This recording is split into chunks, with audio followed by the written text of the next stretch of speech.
know in our mind while we try to think how does circularity look like for us as a fashion brand is how do we recycle our clothes? And Beatrice and I were having a very interesting conversation on this yesterday, and I would love to, you've mentioned this, but I would love to zoom in more, like what clothes can be recycled and what clothes can't, and why is that? Because if we look at the numbers today, less than 2% of global textile production comes from recycled fabrics. So it's almost minimal, no? It's invisible. Why is that?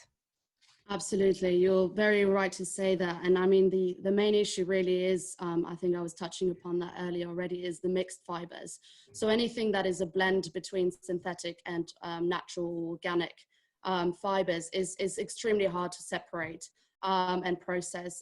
There is a couple of chemical recycling plants out there that are trying to tackle this issue. I think one in the UK is called Worn Again. In the US, there's one called Moral Fiber, also known as Amber Cycle. But these are absolutely by no means commercially viable solutions yet.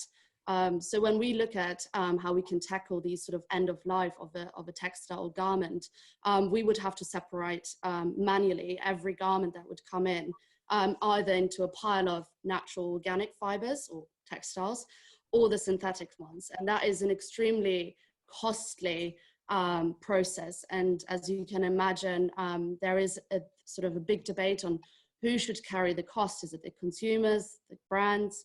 Is it the retailers? You know, depending on where the conversation shifts, it doesn't quite seem that the people are taking a stand on, you know, how can we actually recycle these textiles? And I think that sort of leads, you know, the different attributes of, you know, the actual design of the product and the combination of cost makes it quite hard to date to find the right recycling solutions for those mixed fibers.